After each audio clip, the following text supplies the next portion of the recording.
राष्ट्रीय सचिव हमारे बीच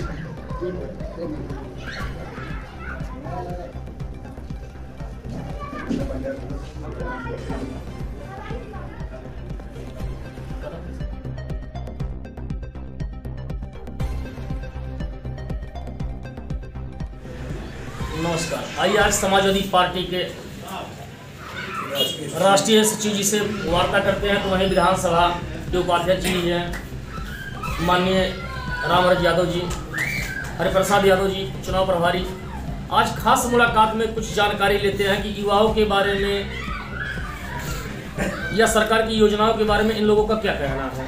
ये बताइए सचिव जी कि समाजवादी पार्टी के द्वारा जो घोषणा किया गया है, क्या ये धरातल पे वास्तव उतरेगा? देखिए, समाजवादी पार्टी जो कहते हैं अखिलेश यादव, हिंदुस्तान के इकलौते ऐसे नेता हैं जो कहते हैं वो करते हैं। समाजवादी पार्टी ने जब ये 2012 के चुनाव में जब घोषणा करी थी कि हम बेरोजगारी भत्ता देंगे, तो लोगों ने उपहास मचाया था। जब तक अखिलेश यादव ने लैपटॉप नहीं बांटा था, हिंदुस्तान के किसी राजनीतिक ने लैपटॉप की बात नहीं की थी।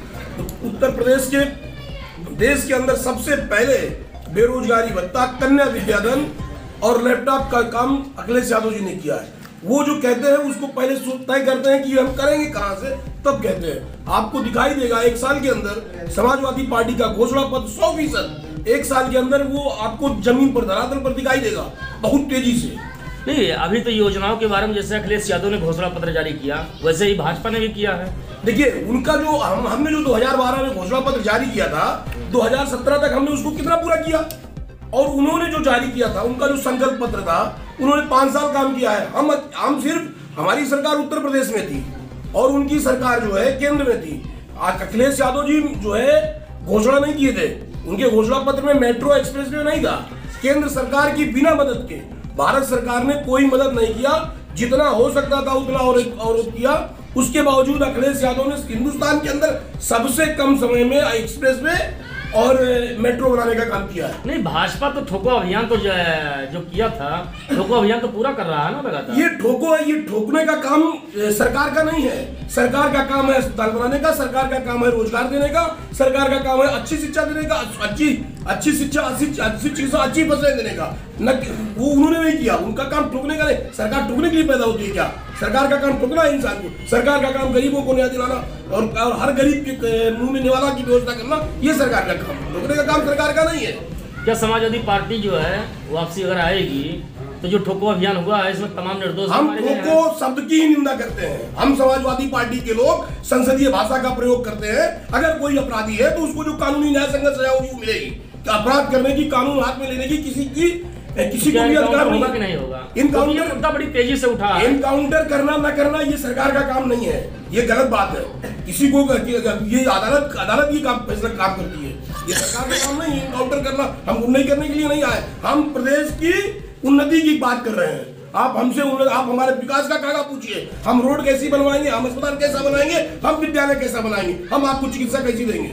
ये बताइए कि जैसे अन्य सरकारों में अगर ऐसा इनकाउंटर होता था तो मानवाधिकार बड़ी तेजी से आवाज उठाती थी, लेकिन अब की सरकार में ये सरकार अति संवेदनहीन है। इनको जो है मुद्दे को भटकाने के लिए, मुद्दा ये नहीं है, मुद्दा इनकाउंटर नहीं, मुद्दा भूखमरी है। मुद्दा जो है वो भूखमरी है, मुद्दा बेरोजगारी है, मुद्दा पढ़ाई है, मुद्दा जो है लोग अस्पताल में ऑक्सीजन के बिना मर गए। मुद्दा ये है, जवाब इसका चाहिए कि लोग मर कैसे गए। नहीं, लोगों को ऑक्सीजन की व्यवस्था कि ऑक्सीजन पूरा था। अब बताया गया है, आपने देखा है, आपने तमाम लोगों से, हम जैसे लोगों ने जब आए हुए तो आप जैसे लोगों ने मदद मांगी और आपने जो है जिला अस्पताल में बेड आप नहीं दिला पाए, लोग मर गए। आपके जिले में, आपके पड़ोस में लोग मर गए। रामराज भाई से मैंने कहा, आपके पड़ोस का मामला है, आपके गांव के बगल का। रामराज भाई से हम लोग ऑक्सीजन लेके गए दिए, उसके बाद भी आदमी चांद नीचे मर गया। अस्पताल में चाहिए नहीं की, यही अम्बेडकर नगर में। और आदरणीय अखिलेश यादव जी ने टांडा में अगर उस अस्पताल न बनाया होता तो हम लोग यही इत्तेफाकगंज चौराहे पर आपको लाशें मिलती। आइए आगे जानते हैं। ये बताइए उपाध्यक्ष जी, समाजवादी पार्टी के द्वारा क्या क्या विकास योजनाएं जारी की जाएंगी, इससे क्या क्या योजनाएं धरातल पर लाई जाएंगी? आगामी सरकार में माननीय राष्ट्रीय अध्यक्ष जी द्वारा और पार्टी द्वारा जो भी संकल्प पत्र, घोषणा पत्र हमारा जारी किया गया है, इसमें आगामी, जैसे आप किसान आज सिंचाई का काम कर रहा है, तो उसके ट्यूबवेल का जो बिजली का बिल आ रहा है, ट्यूबवेल का बिजली का बिल माफ होने जा रहा है। और घरेलू बिजली 300 यूनिट तक जो भी आज उपयोग में ला रहे हैं, किसी भी जात समुदाय या वर्ग से हो, सबकी बिजली माफ हो जाएगी, तो उनको बिजली का बिल 300 यूनिट तक नहीं आएगा। कन्या विद्याधन, बेरोजगारी भत्ता और सरकारी विभाग में जो नौकरियां बंद कर दी गई हैं। शिक्षा पर कितना विशेष ध्यान दिया जाएगा? शिक्षा के लिए तो कोविड-19 के तहत जो है शिक्षा का स्तर तो पूरी तरीके से खत्म हो गया है। शिक्षा एक मूलभूत सुविधा है, आवश्यक सुविधा है, जिसको भाजपा हर हालत में खत्म कर देना चाहती है। ये लोग चाहते हैं भारत को मजदूर कॉलोनी बनाना, पूरे देश को मजदूर की कॉलोनी बनाना चाहते हैं कि कोई पैदा हो, खाए और मर जाए बिना पहचान के। जब तक शिक्षा नहीं होगी कोई भी व्यक्ति जागरूक नहीं होगा। बाबा भीमराव अंबेडकर ने कहा था, शिक्षा वो शेरनी का दूध है, जो पिएगा वो दहाड़ेगा। तो सबसे पहले ये संविधान में मिली हुई शक्ति जो शिक्षा है, स्वास्थ्य है, रोजगार है, इसको छीन के 80 करोड़ आबादी को कह रहे हैं कि हम जो है राशन बांट रहे हैं और ये सबको हम भला कर देंगे। तो पूरे विश्व स्तर पर ये भारत के लिए बहुत ही अपमानजनक और सोचनीय बिंदु है कि ऐसे लोग जो राम राज के नाम पर हमको आदिकाल में ले जाना चाहते हैं और हमको रोजी रोटी देने के बजाय वो कहते हैं कि जो है हम आपको राशन दे रहे हैं। हमको रोजी चाहिए। अगर कोई भी व्यक्ति 200 रुपये प्रतिदिन कमाएगा तो महीने का 6000 होता है। ये 5 किलो अनाज देके बड़ा सा झोला छपवा लिए हैं, इसलिए कि बाबा योगी और बाबा मोदी का फोटो छोटा ना होना पाए। तो ये लोग पाखंडी लोग हैं, इनको जाके पाँव न फटी विवाही उका जाने पीर पराई। इसलिए इनके पास परिवार तो है नहीं। तो परिवार की पीड़ा क्या होती है, शिक्षा क्या होती है, बहू क्या होती है, बेटी क्या होती है, इनको कुछ नहीं मालूम। इन्होंने अभी चुनाव के समय में जब पंचायत चुनाव चल रहा था, तमाम बेटियों का, बहनों का चीरहरण का काम किए और किसी तरह जबरदस्ती बूथ पर वोट लूटने का काम किए। पुलिस के सहयोग से आम जनमानस का उत्पीड़न किए और इन्होंने जो 68,500 और 69,000 में दलित और पिछड़े वर्ग सहित तमाम अन्य मुस्लिम वर्ग की भी नौकरियों को इन्होंने 23,000 नौकरियों पर डाका डाला है, बेईमानी कर ली। अभी जब इनसे जवाब सवाल हुआ, विद्यार्थी लोग धरना प्रदर्शन किए, इन्होंने माना हमसे गलती हुई, हम 6,000 भर्ती और करेंगे, 6,800 भर्ती और करना चाहते थे। लेकिन इधर सूचना जारी हो गई, वो भी व्यवस्था इनकी खत्म हो गई। तो ये सब पखंडी लोग हैं, देश के लिए घातक हैं, संविधान के लिए घातक हैं। अगर इनको मौका मिला, one time one nation one election के नाम पर ये पूरे देश में संविधान को बदल देंगे। कोई भी ऐसा देश हित के लिए इन्होंने काम नहीं किया है, केवल सामाजिक भाईचारा को नष्ट किया है और हिंदू मुसलमान को लड़ाना, अगड़ों को पिछड़ों से लड़ाना, पिछड़ों को दलितों से लड़ाना, यही काम है। फूट डालो राज करो अंग्रेज वाली नीति पर इन्होंने काम किया है। नहीं, यहाँ पर एक चीज़ और है, एक प्रश्न और आ रहा है, बड़ी तेजी से उभर रहा है। लोगों को बताया जा रहा है कि यहाँ कटहरी विधानसभा से लालजी वर्मा को टिकट दिया गया समाजवादी से, लेकिन आप ही के यादव बिरादरी के काफ़ी लोग जो है इनसे नाराजगी जाहिर करते हैं। इनका यही कहना है कि लालजी वर्मा आज तक जो है वर्मा बिरादरी और एससी बिरादरी को छोड़ करके हम लोग का नहीं सुने हैं, तो आगे कैसे सुनेंगे?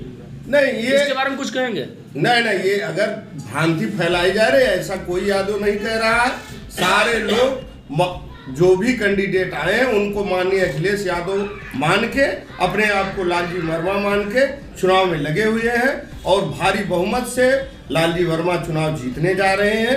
इसमें कहीं से कोई संदेह नहीं। अगर कोई व्यक्ति कह रहा है तो वो भाजपाई होगा या बसपाई होगा, और भाजपाई तो होगा ही, ये हमें विश्वास है, क्योंकि फूट डालो राज करो इन्हीं का। कुछ लोगों के द्वारा तो ये भी भ्रम फैलाया जा रहा है कि यादव बिरादरी अभी अखिलेश यादव की सरकार नहीं बनी, उसके पहले ही सड़क पे आकर के गुंडागर्दी करने लगे हैं। ये अफवाह है, क्योंकि अखिलेश यादव ने कहा है जिस व्यक्ति को गुंडई या इस बार मारपीट का काम करना है वह व्यक्ति हमको वोट नहीं देगा।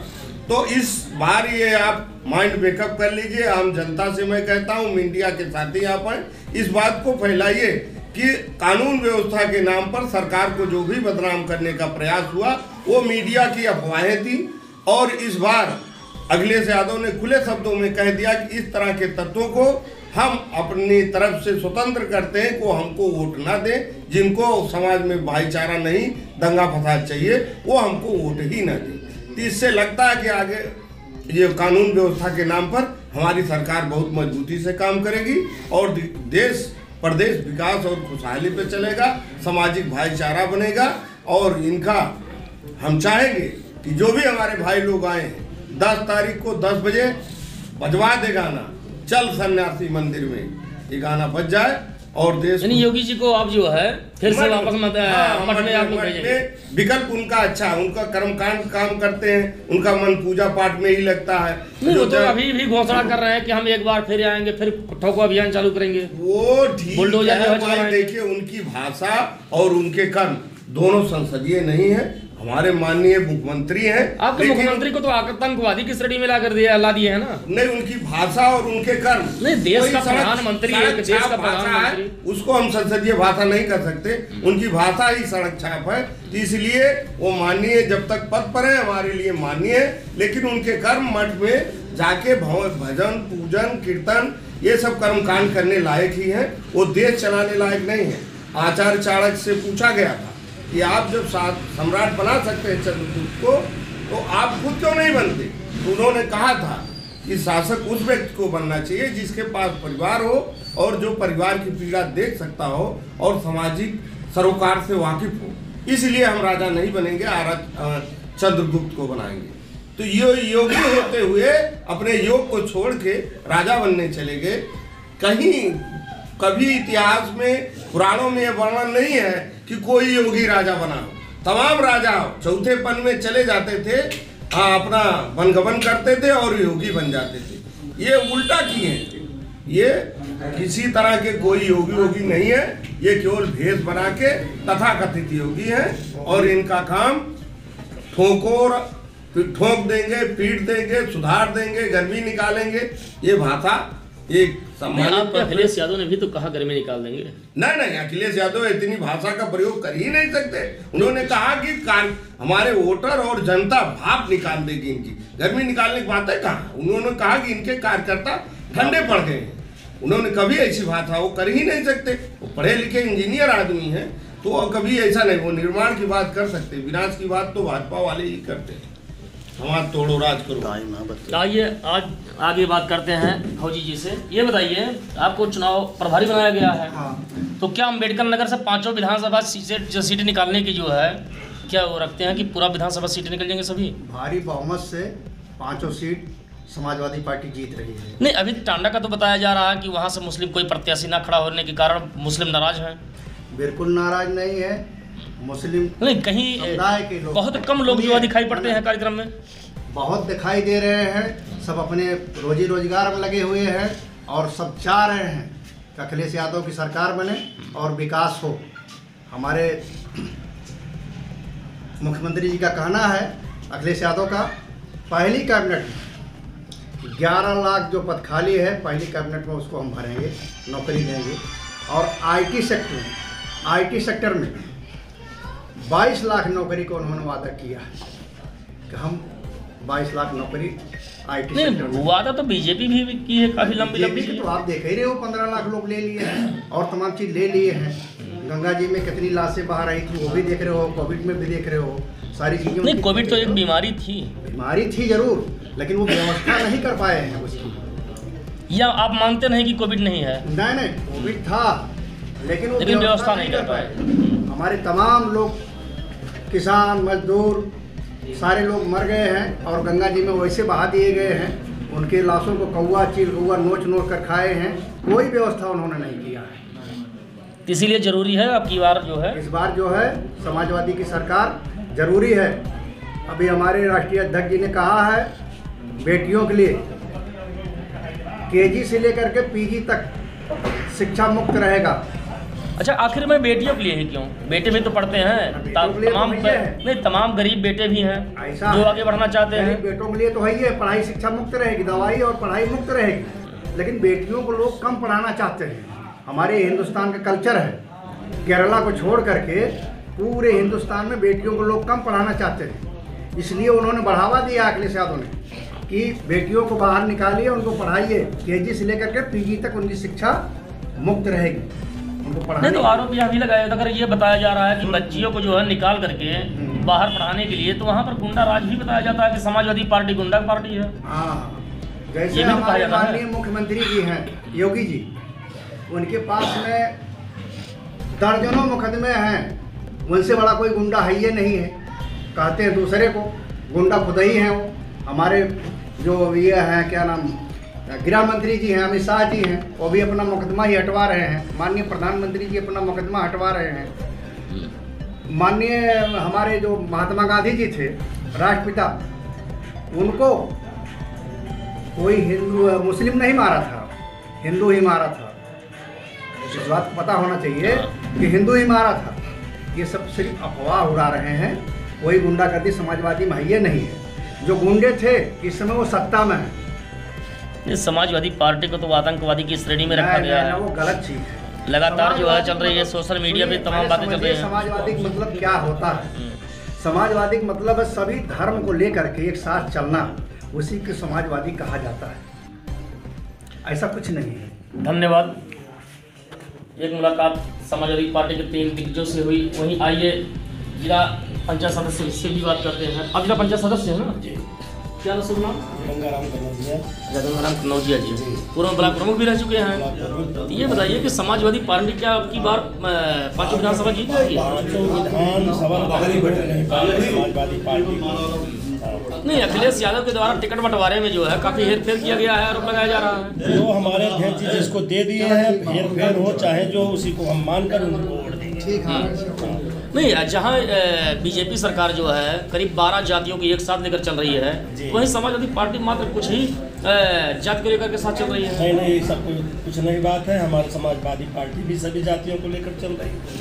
समाजवादी पार्टी को गुंडा पार्टी कहा जाता है। नहीं, गलत बात है। सत्ता आ जाएगी तो फिर गुंडे चालू हो जाएगी। कुछ नहीं होगा। दंगा फसाद होता है। कुछ नहीं होगा। नहीं, दंगा फसाद तो हुआ है। अरे दंगा फसाद कहाँ हुआ? मथुरा से ही शुरुआत हुआ, मथुरा में ही खत्म हुआ। अरे तो कौन किया था दंगा? कौन किया था? कोई सत्ता में है।